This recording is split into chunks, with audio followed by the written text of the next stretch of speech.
All right, guys, here we go. Um, Finally able to jump on and get started. I had surgery about 8 days ago, 9 days ago, and so I've been on the mend, foot surgery, but that's not what we're here to talk about. Um, so my whole point with this journey for myself is the fact that I grew up in a very diverse, very complicated situation. And um, I'm currently a CASA, which is a court appointed special advocate, which we'll get into that later also. But I have a child that I represent that's in the system currently. And it has completely just changed my view on um, the system, what there's a need for, and what's lacking, and what I wish I had as a child. So, um, part of my journey, I've wanted to do a podcast for quite a while. I have wanted to share my situation because every time I have found that I share my situation, someone resonates with it, someone can identify with it. And then a lot of times I've had people come forward that are like, oh my God, me too. Or, um, this happened to me and I've never told anyone about it. And I can't believe I'm telling you about it.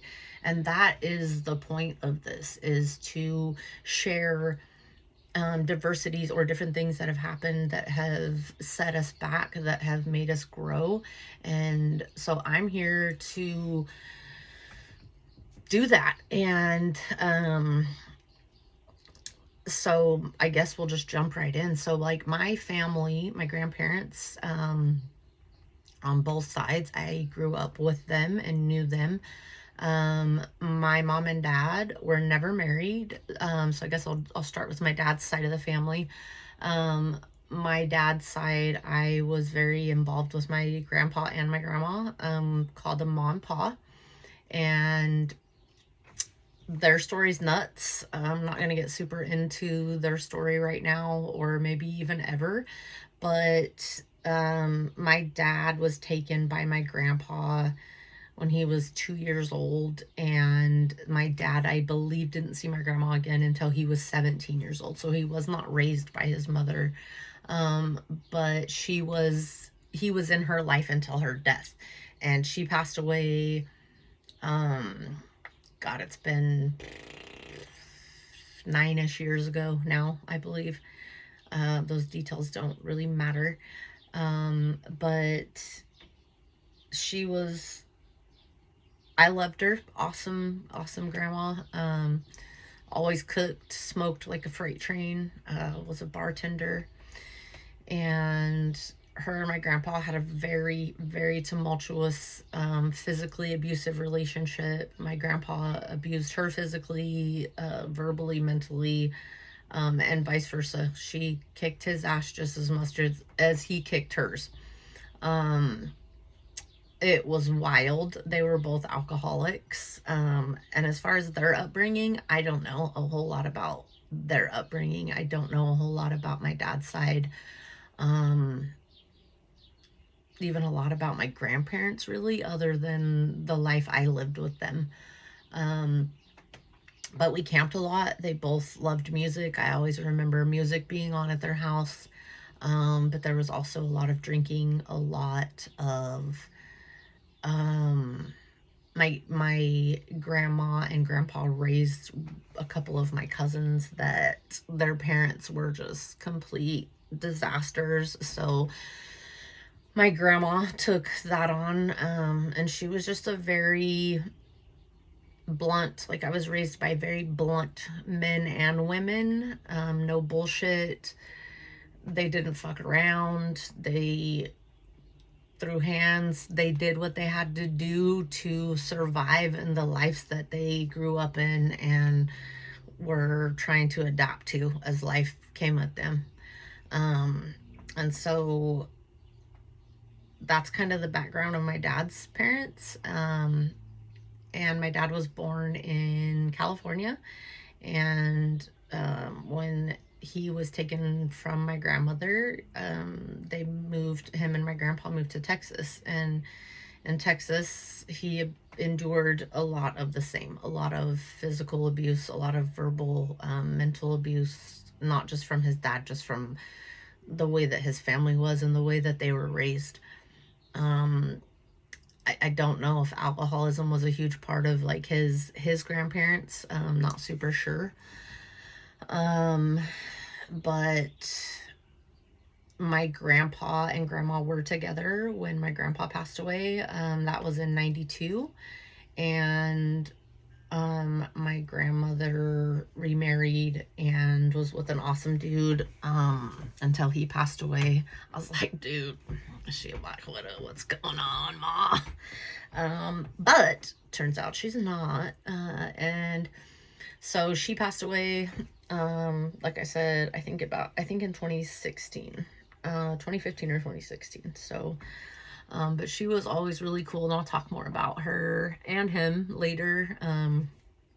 They both were a big influence on me and awesome people that I loved, but also came with their bullshit, like all of grandparents, I guess, do. So I was, my parents met at my mom's place of work, which was called the Villa Club in West Sacramento, right kind of on the border of Broderick and West Sacramento. My mom was a bartender there slash waitress slash, whatever was required, but mainly bartender. And so was my dad's mom. My ma was a bartender there also. So I have a older brother, and I have two older brothers. We'll get into that, but I biologically have one older brother, and he is almost 6 years older than me, about 5.5, however you want to fucking chop it up.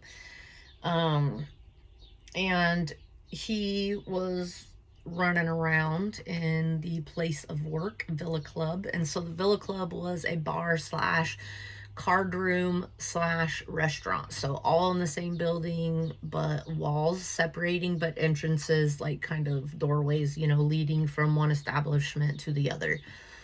And so the bar had video games, it had a jukebox, it had pool tables, and was dark and dingy as fuck. And but that's where I grew up. So this episode is the bar that raised me, and that is what it referenced to, and kind of metaphorically references to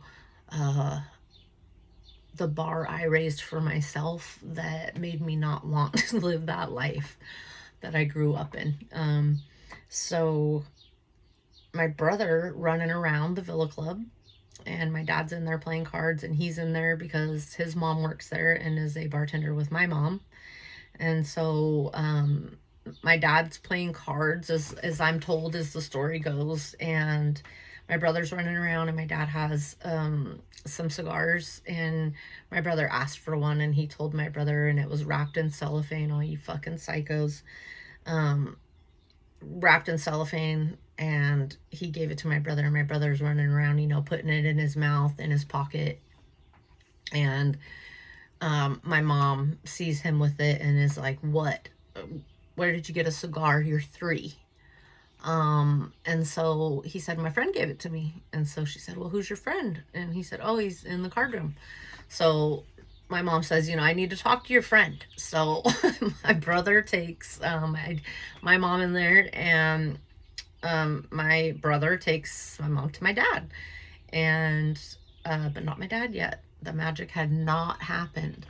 So she goes over and says, hey, like, you realize this is a kid, he's 3, like, you can't give him a cigar, and it's not okay for him to put it in his mouth, and whatever. And so my dad was like, I told him he couldn't unwrap it, like, that's why it's still wrapped, and it's all messed up because he keeps taking it in and out of his pocket, and he kept it wrapped. So that's kind of how my parents started talking.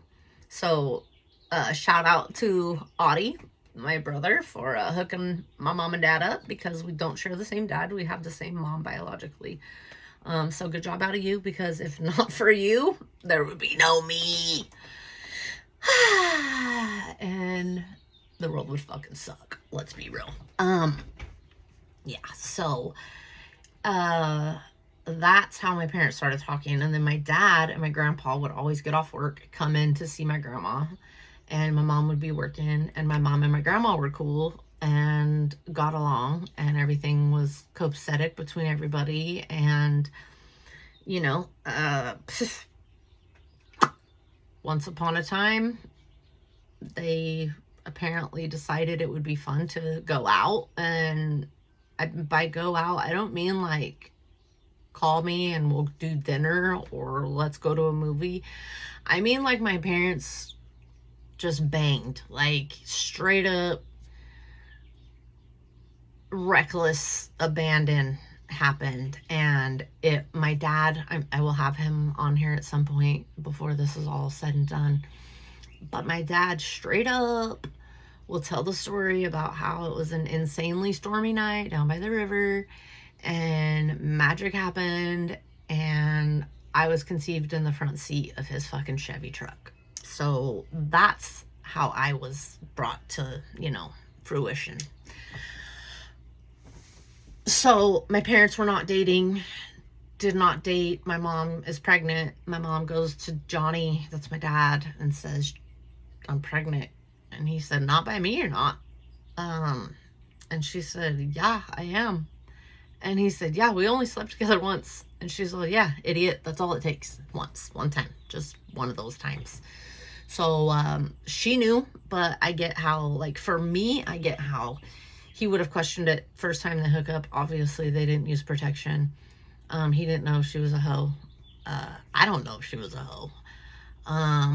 But straight up, like, I get why he was like, nah, not mine, dude. So, anyways, he didn't really have anything to do with her during her pregnancy. So she was single momming it with my brother, and had me. And I was her easiest birth. In her third trimester, she had to have, I don't know, I can't remember the deets, but she had to go in every day and get shots for something because she had lost many pregnancies prior. And I was her easiest pregnancy. She said, she also said I was, and she spoke like this, and you'll understand why I'm the way I am now that you're learning my story. She said it was like she had to take a shit and she just pushed, and there I was, her little fucking miracle baby. So here I am, guys, your little miracle baby. So back to that, my mom was sexually active young. She got pregnant when she was 15. She got pregnant the very first time she had sex. So, like, I always fucked with her and called her fertile myrtle. Ew. When you're talking about your mom being fertile myrtle. Anyways, so she got pregnant the first time that she had sex and was not with the person. I don't know much about the person at all. I don't really know anything about the person other than my mom had the baby. She carried the baby full term. It was a girl, and she was born stillborn. And that was my mom's first experience with sex and pregnancy at 15 years old. And then between there, she got married at a young age. She got married to someone, I believe, that was different. Not her first husband, I don't believe, was the father of her kid. She got pregnant 2 more times and miscarried those 3 more times. I'm lying. She got pregnant 3 more times, miscarried all 3 of those. And then she got pregnant with my brother, Audie. And she was married to Audie's dad. And Audie was born in 75. And they had a very complicated pregnancy. Audie had some issues at birth. From what I understand, the umbilical cord was wrapped around his neck. And my mom was hemorrhaging. She ripped fucking all the parts down yonder. So she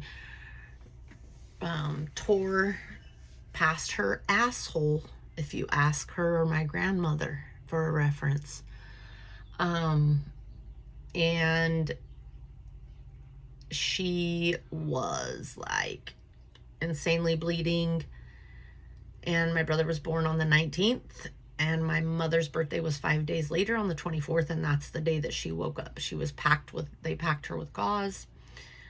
They did a bunch of blood transfusions. She almost didn't make it. And then Audie was, I'm assuming, lacking air and having complications from that. So they both made it.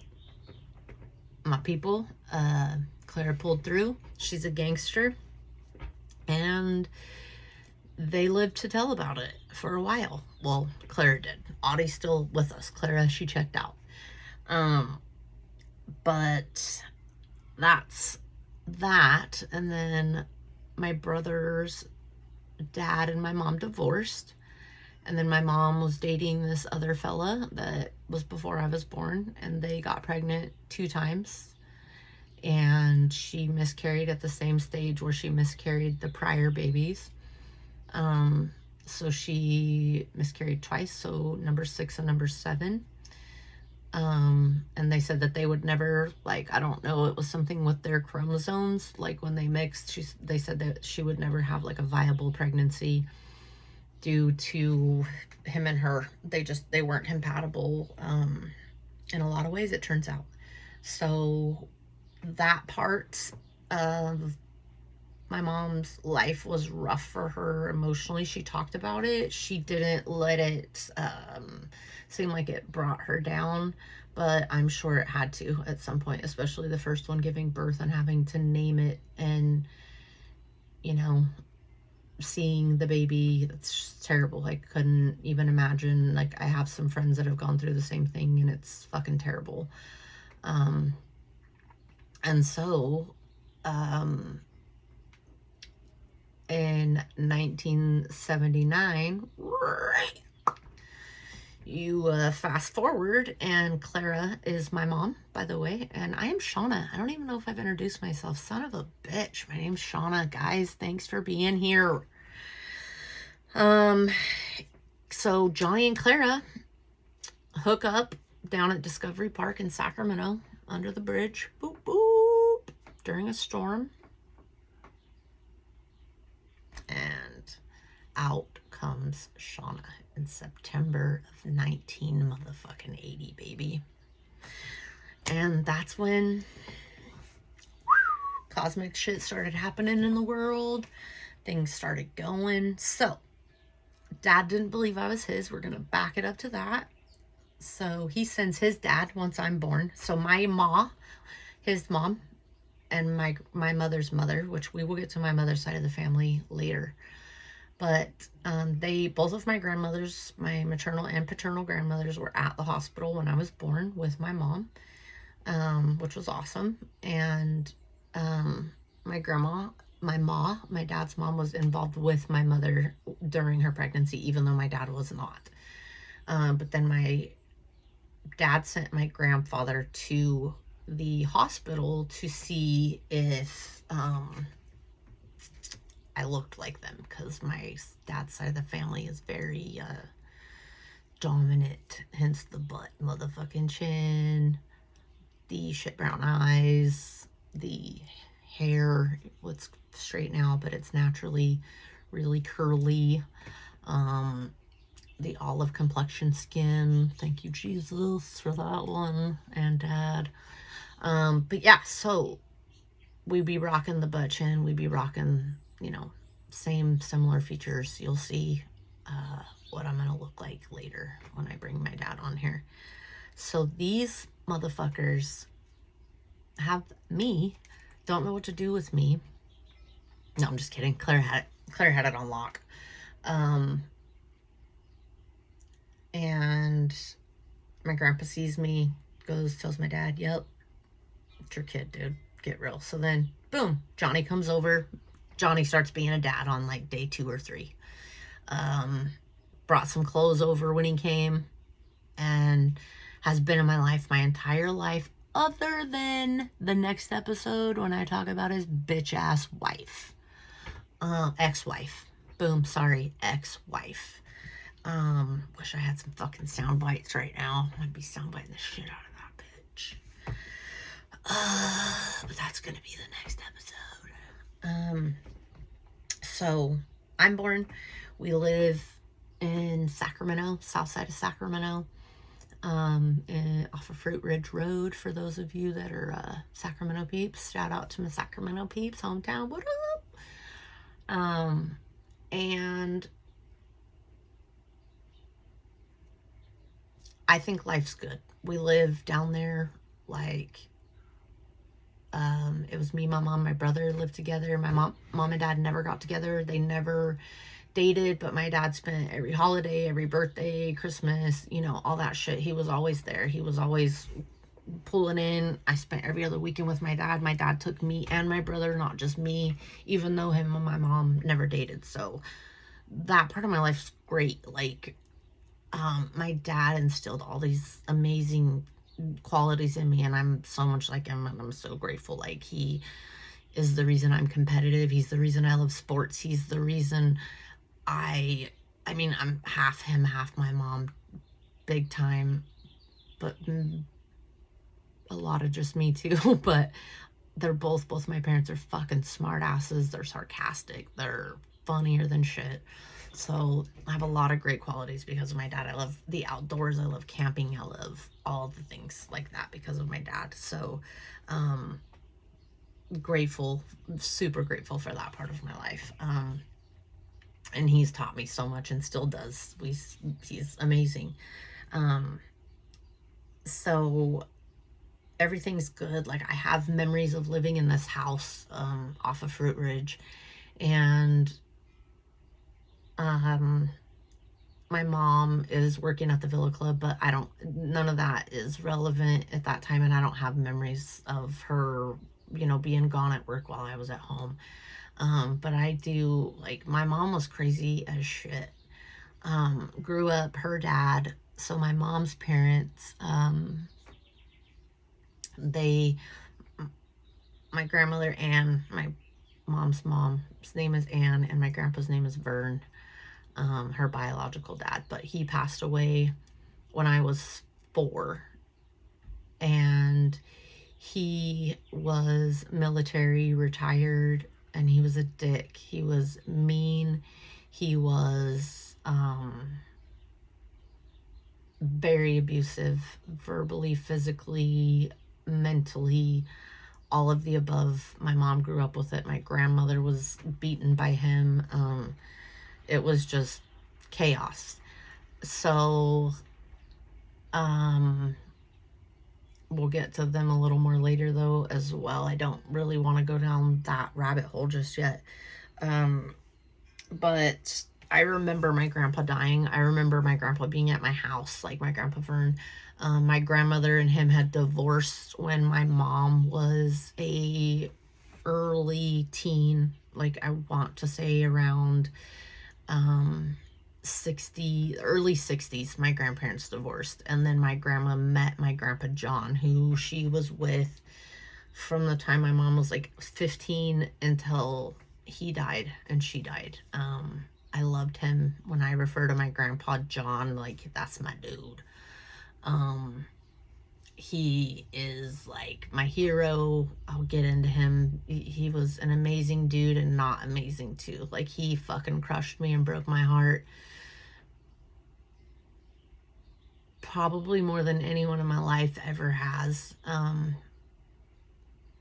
But we got closure eventually, and that was fucking hard, but well needed and amazing also. So growing up in this house off of Fruit Ridge, I remember my mom working. I remember there was a lot of parties. My mom had a lot of parties at our house. Our house seemed big to me. I don't know if it was big. I know we had a den and a living room. We had this weird, fucking creepy, like, laundry room. And it was dark. I don't know why, what the fuck, we didn't have lights in there, but it was so dark. And that little laundry room was like a cubby hole. And the washer and dryer were not side by side. They were kind of like catty corner from one another at some point. I don't know if always.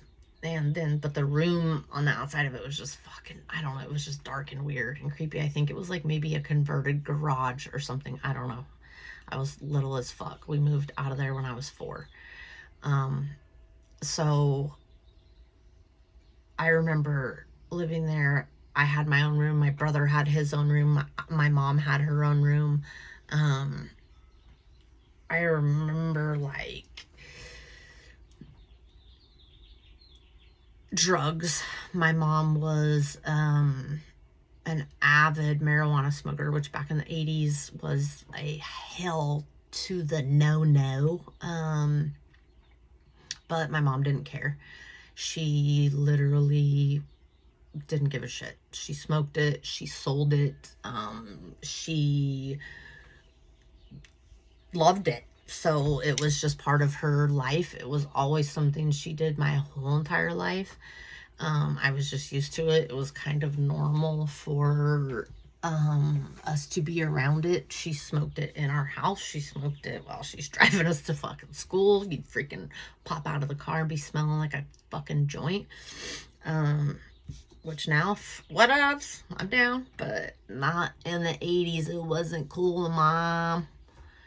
So, anyways, lots of alcohol, lots of fighting. I can remember her fighting with one of her boyfriends at that house and like just going in my room and hiding, and that boyfriend wasn't around, wasn't a big deal, but there were always, she always had boyfriends, always had men in and out of our lives for sure, which whatever, like none of them, I don't know, I guess I'd have to think about that more, but I mean, none of them physically ever hurt me. They did her, but not me. But my mom's first husband beat the shit out of her. So did her dad. So did her mom. She grew up very, very, very violently. And so she made up her mind after her first husband had beat the shit out of her and almost killed her. And then he took a shotgun. So he was beating the shit out of her. And a little backstory here.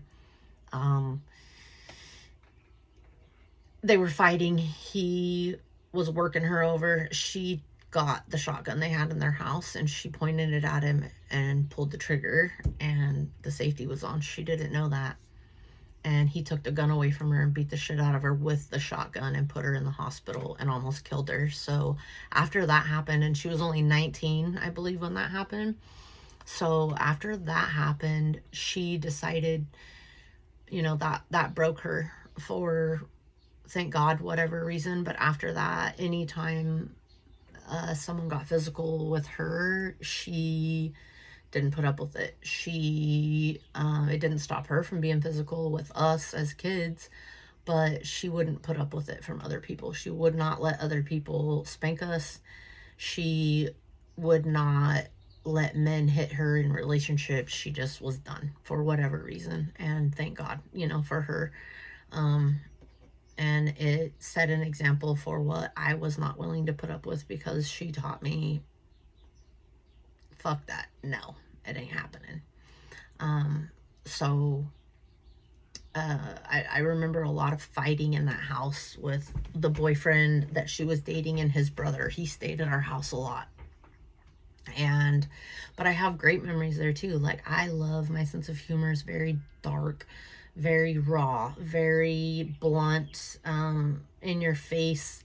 I've always been that way. My parents were that way. My grandparents were that way. Like, when I say the bar that raised me, I mean, I grew up in a bar from the time I was conceived basically because of this bar.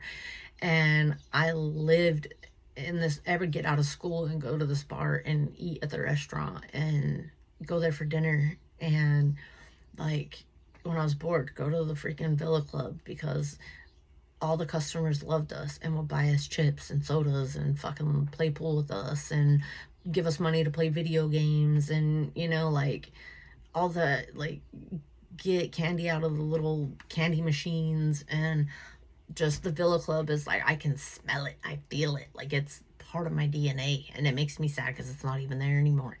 But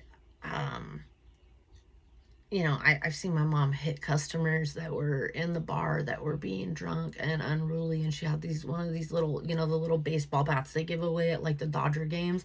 Like, that bitch was crazy. She'd be smacking fools, like, literally. Got arrested for it. We'll get to that a little later. So I remember they would listen to cassette tapes of Eddie Murphy Raw and Delirious and like Richard Pryor. Grew up on comedians like that, and they're hilarious and they cuss, get over it.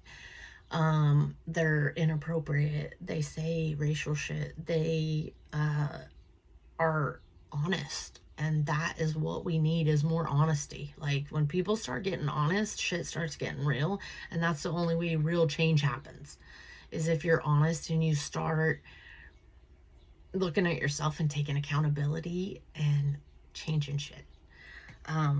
So I love dark comedy. I love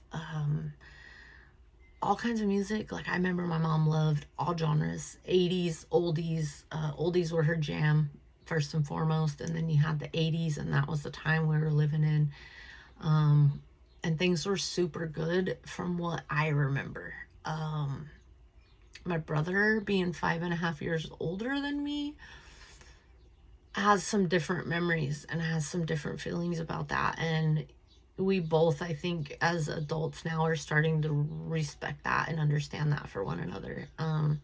But for me, that house was mostly good memories and really good, and showed me kind of what a family unit should be like. But there was a lot of things that there shouldn't have been there. But I, for the most part, enjoyed that time of my life. From the few memories I do have, I have a lot. I have a stupid freaking memory. I remember dates. I remember a lot of shit. And then there's sometimes people will tell stories and I'm like, what the fuck are you talking about? I was not there. And then I'll see a picture and I'm like, yeah, I was there. Okay. But after that house, and I don't know why we moved out of that house. I don't know if, like, there were times where my mom lost her job at the Villa Club, but then would get hired back in the same day. But like, there were times she lost her job and like had to work at other places, or she worked 2 jobs a lot. And she worked at this place called the Chart Room, which used to be on the river in Sacramento. And it's also no longer there, but it was literally a floating restaurant on a dock. It was super fucking cool. I loved it. Great memories there too.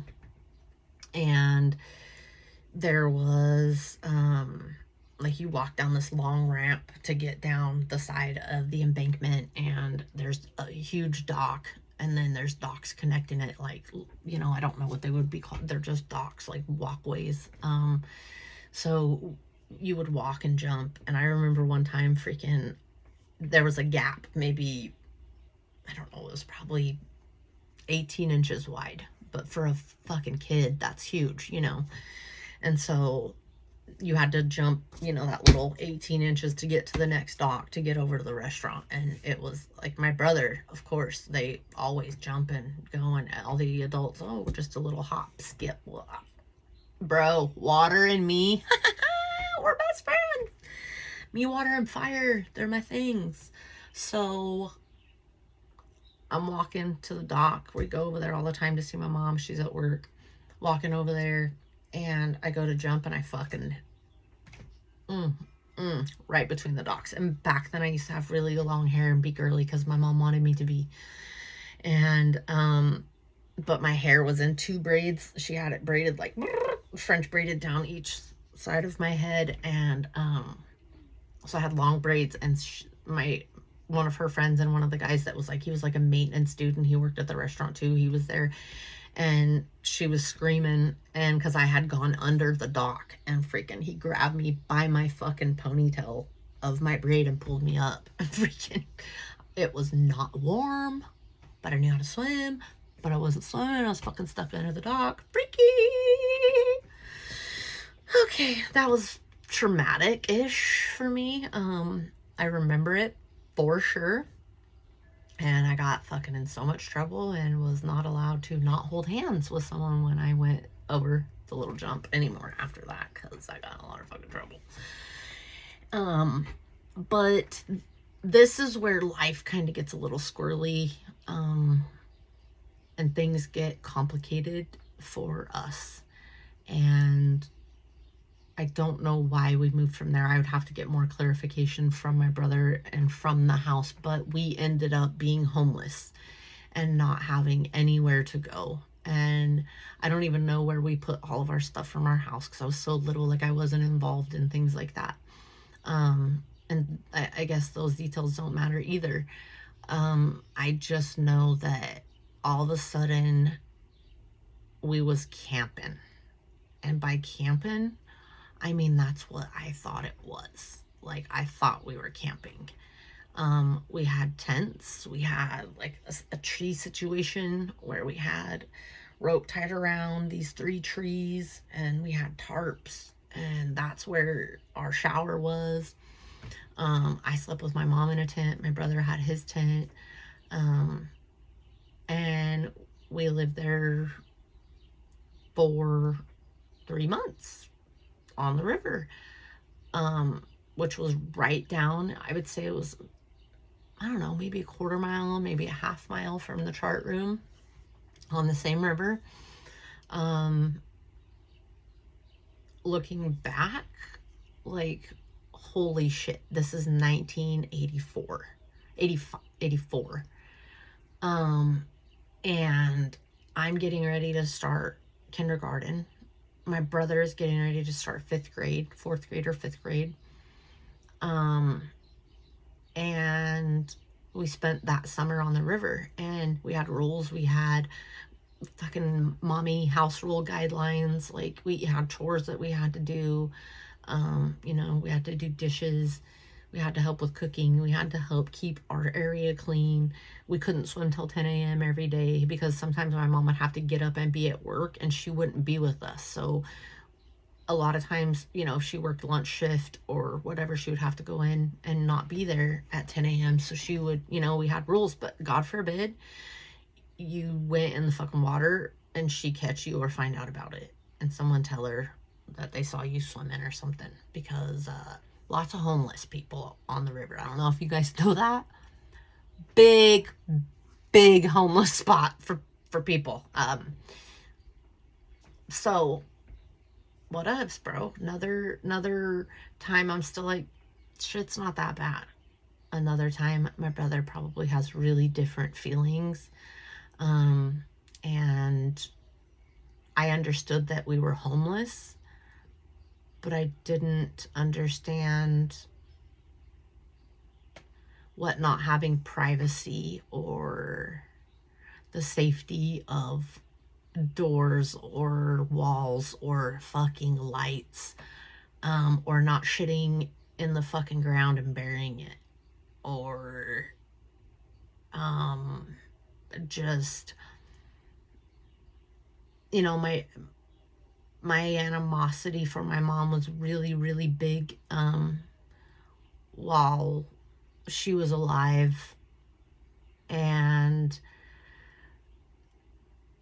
then after she died, that kind of changed for me. But I still have those moments, like right now, like, are you fucking kidding me? You left us there. And when she would work night shift and we would be a 9-year-old and a fucking 4-year-old, over there just chilling in the tents. Like, good luck, guys. You know, like, there's times like that where I'm like, really, Mom and Dad? Like, really, guys? So, you know, that's where things really started shifting in our lives. And, you know, it comes school time, and my mom decided that we needed to move into a hotel so that we could shower, so that we could go to school every day and have showers. So we started living in hotels, and there's a strip on, or in Sacramento, right where the Villa Club was off of, West Capitol Ave. In the 80s, it was just straight up like motels, hotels, Holiday Inns, you know what I'm saying? And lots of prostitution, lots of drugs, lots of fucking just terrible part of town, shitty part of town. Back then, it has come up a lot. Good job, West Sac. Fucking taggy weapon is West Sacramento. But so we live there. We live in hotels. And this is where things really, really, really start shifting and getting a little bit crazier, if possible. So we live in a hotel. We're outside playing, you know, doing our thing. I was always outside. I kind of always still am. I love to be outside, but I'm outside playing, and there's this kid, and you know, he's running around, and like, he's not following me, I'm not following him, but we're in the same general vicinity of like the area, you know, and I don't know why he was there. But he asked me, hey, don't you have a brother? And I was like, yeah, fucking weirdo, why are you talking to me? And he's like, go get him. And so I like go to our room, and I'm like, Audie, there's this kid out here and he wants you to come outside. And he's like, who is it? I don't know. So I go outside and I'm like, who are you? And he's like, my name's Justin. And I was like, all right. So enters Justin. Bah, bah, bah. My other brother from another mother and father. So Justin comes into my life. So me and Justin and Audie, I don't know where Justin lives, but it's close. And Justin, Audie, and I start this friendship while we live in the hotel. And sometimes Justin's there, and sometimes he's not. And then he just shows up because it's the 80s and no one knew where fucking anyone was unless you saw them back then. So Justin's there. Justin and Audie are the same exact age and grade. They're like 5 or 6 months apart. Audie's older. And they become best friends.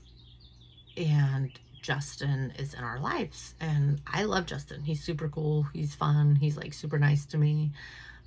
So I dig it. And he's always like down to let me play and be around. And I didn't annoy him the way I annoyed Audie because he hadn't grown up with me the way Audie did. So Justin was a lot more tolerant of my fucking Shana bullshit because I'm a lot. So Justin's cool. My mom lets him hang out, be around, whatever. It's all good in the hood.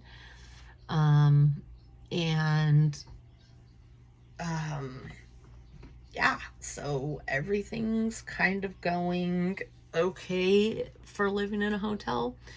And then I don't know where we moved after that. Like, it's not clear. I just know that we moved eventually into a house. And we lived in this house. And so I had already changed schools at this point a couple times because moving from different parts of like Broderick to West Cap to freaking all over the area, you had to change in schools. So dealing with changing schools a lot was super fucking not cool. Thanks again for that, Mom and Dad. So my parents, you know, never in love, whatever, going to Dad's on the weekends, hanging out. Everything's cool. whatever. There was a time, like, I remember our car catching on fire. Remember that, Audie? Holy shit. We're going to talk about that when I have you on here. But yeah, our car caught on fire in the parking lot. Me and my brother and my mom were in the car, and it caught on fire in the parking lot. People had to get us out. It was fucking chaos and piss. But I always, I guess, this is the point where I'm a little bit older. I'm like 6, 7.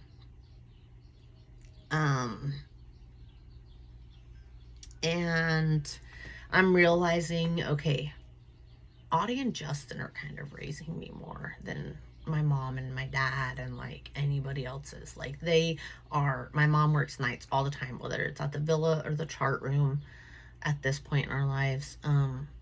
And she's single mom. She's not getting child support. My dad would buy me school clothes, but that wasn't a super guarantee, and sometimes it was not a lot of money. Audie's dad wasn't doing his part. He lived out of state. Like, every once in a while, a very, very meager check would roll in for him, but it wasn't anything that helped our lifestyle. Like, it sucked for my mom. So my mom was a fucking straight up hustler. Like, all these prostitutes would be coming in to the Villa Club, and they would have food stamps, and they would sell them for cash because they wanted the money for freaking drugs or whatever they needed to rent hotel rooms and stuff like that. So you can't rent hotel rooms. I don't know if y'all know, but back then it was straight up paper, food stamps. And so you would rent rooms, whatever. And so my mom, because she had kids, would buy food stamps 50 cents on the dollar. So she'd get $200 worth of food stamps for $100 worth of cash. And she would do shit like that all the time to feed us and, take care of her kids. So while we live on this next house that we move into on William Street, and I think this house is in Broderick, chilling, whatever, one night, we're sleeping. It's me, my mom, my brother, and Audie. And there's a knock on the door. Boop, boop, boop. It doesn't wake me up. I just know that, like, something's happening. I hear something, whatever. Wake up in the morning, and it's like, get up. And my mom was not a morning person. She worked nights. She worked bars, then stayed open till 2, so she wouldn't get home till 3, later sometimes in the morning. So she would be asleep in the morning. So if you woke her up while you were getting your fucking self ready for school at the age of 6, 7, you were fucking in trouble. And so she was asleep, but knock on the door, boom, boom, boom, and it's Justin. And he's got 2 suitcases. He's 12 years old. And he says to her, my mom kicked me out. Can I live with you guys? And my mom says, yeah, get your ass in bed because you're going to school in the morning. And that was at like 2 in the morning, I believe. So my mom we get up in the morning, and usually we walk to school. My mom did not drive us, but this day she took Justin to school. Registered him at the same school that Audie went to. Found out, like, through testing a little bit later, he was a little bit behind. Made him go to school, made him do after school, whatever program bullshit, summer school crap to get him caught up. And Justin lived with us. And his mom, his biological mom, her name was Jean, always cool to me, but she was a heroin addict, and she let a man, and I don't want to piss my brother off, but she let a man come between her and her son and drugs, and that's just fucking point blank the way that it was. And so she was a frequenter in the Villa Club where my mom worked, and she was in there one day, and she was obviously on drugs and was nodding out. They call it the fucking heroin nods. But she's sitting at the bar, and she's nodding out and nodding out and nodding out, and My mom didn't put up with that shit. Like, you can't sleep at a bar anyways. Still can't. But my mom was like, hey, you know that your son lives with me, right? And Gene was just kind of like, whatever, kind of like, yeah, whatever, you know. And my mom said, eventually, like, I'm gonna have to take him to the doctor and do stuff like that for him. So I'm gonna need something saying that that's okay for me to do. I got him registered in school already.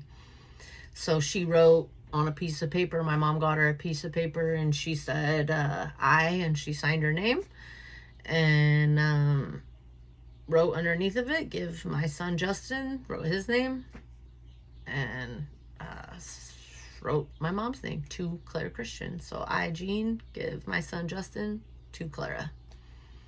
And dated it and signed it. And back in the 80s, that's all you needed. So my mom went and got him on Medi-Cal, was able to get like food stamps for him. We were on food stamps my whole fucking life. It was embarrassing as fuck. Which now, I don't have that same look at it, but I do believe the system is abused, but that's not what this is about. So Justin lived with us. So I had two brothers and it was awesome. And Justin and I got along amazingly. And I'll talk about him more later as well. But he would back and forth because he had a hard time, and his mom would clean up and his mom would get off the dope and she would get shit together and be doing well, and so he would go live with her maybe for a few months and then it would fall back into what it was. And he did not get along with her long-term boyfriend, and so it was just a constant battle for him. And so he was with us more than he was ever with them after he came and lived with me at the point in 1987. So he has been my brother since 1987, and he is my brother. And shout out to Justin. We'll get into some of those situations and stories too later. And so the Villa Club was owned by, the place of my mom's work was owned by this guy named Alvy, and my mom dated him at one point during one of her, probably her favorite boyfriend that she had ever had in my life, other than when she dated my dad, and we'll fucking talk about that later too, next episode. But Alvy owned a ranch outside of Sacramento. It was in Ione. And it was a place, it is still probably to this day one of the most sacred places in my heart. It had cows, it had pigs, it had chickens. It was an old ass ranch house that had, we used fucking oil lanterns. We had to go pump our water from a well and heat it up and bring it in, and there was an old basin tub, and like my mom would bathe first and then I would have to bathe in her bath water, but I was always way dirtier.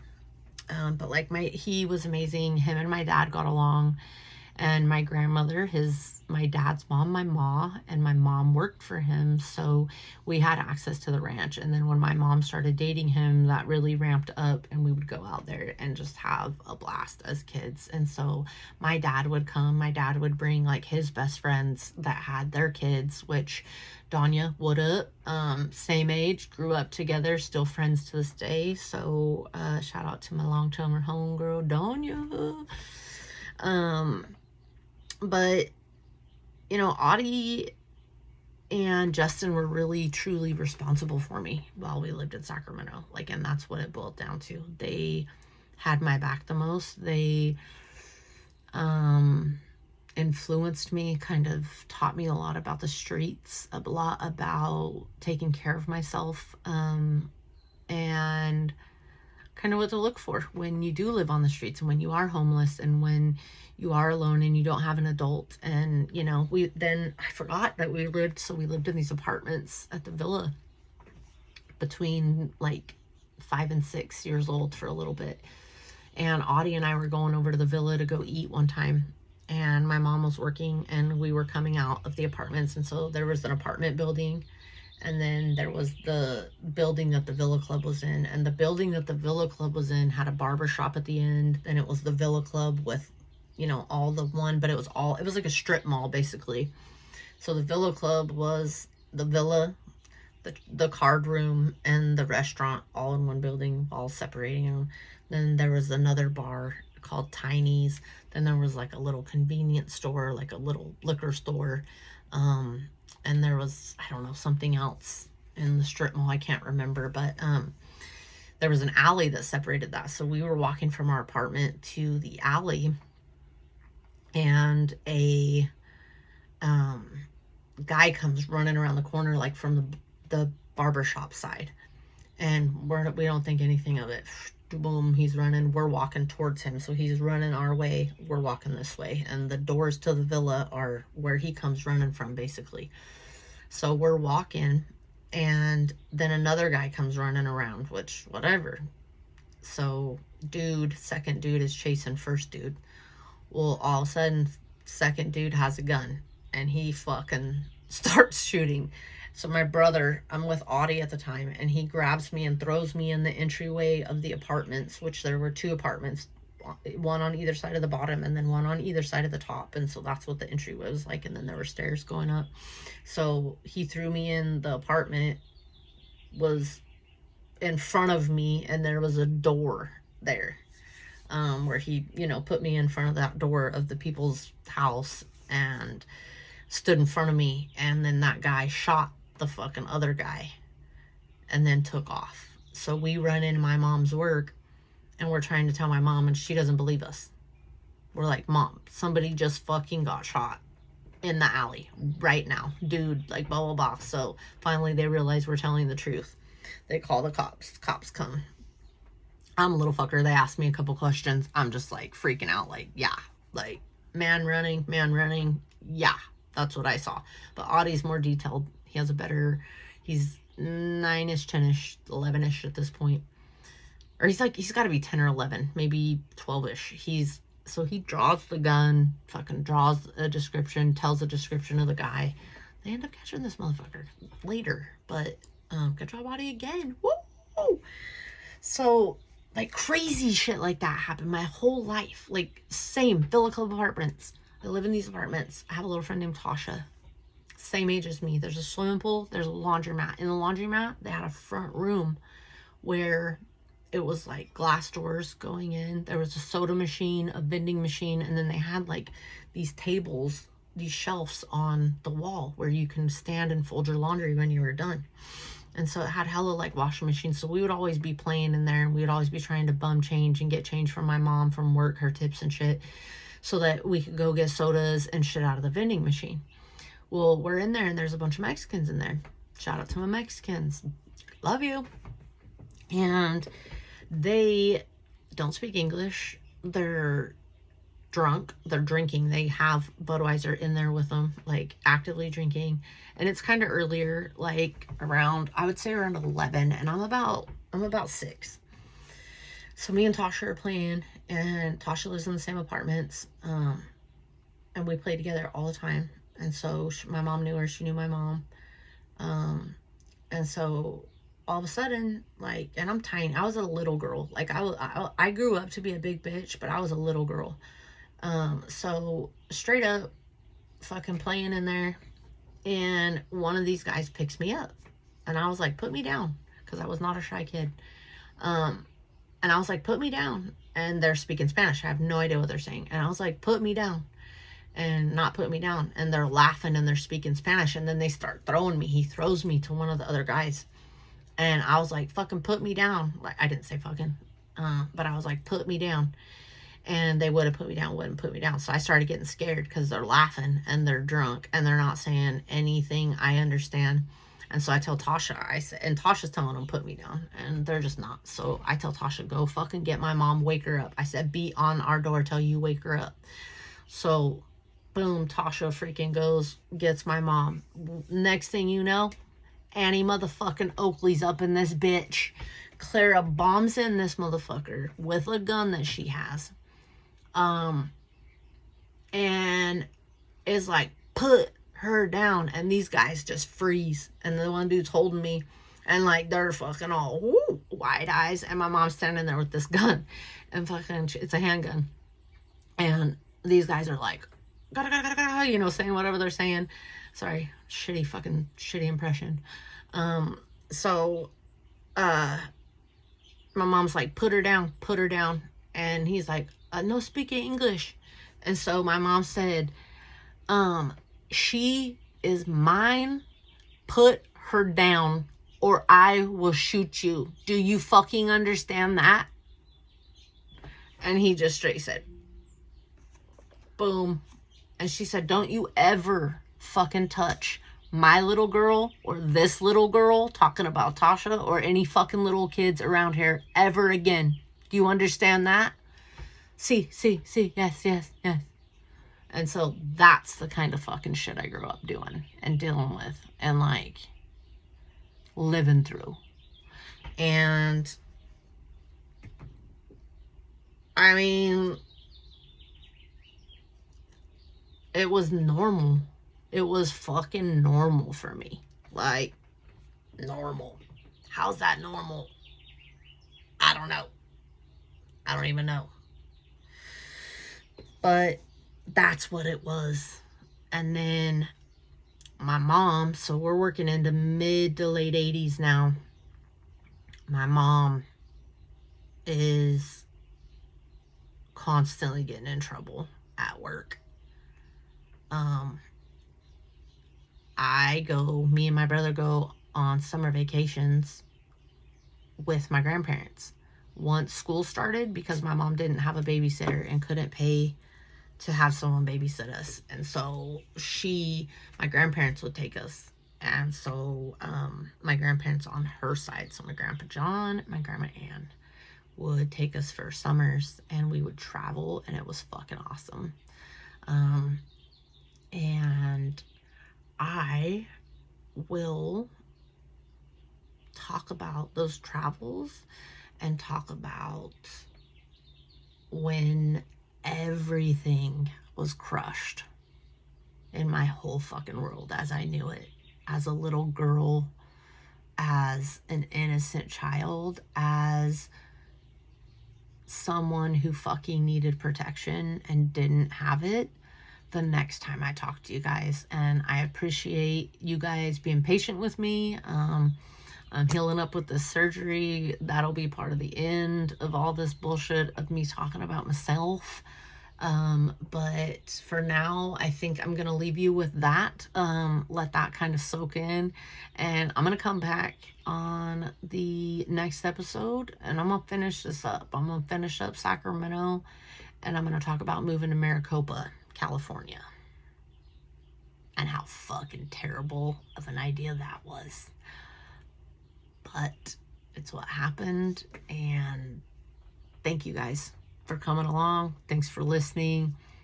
Please leave a comment. Please share the video. I'm just trying to let you guys know who I am, let you know where I came from, let you know what makes me qualified to tell you that fucking life can and will get better, and it is up to you. So hold tight, and I'll see you next time, and thanks for coming along, guys.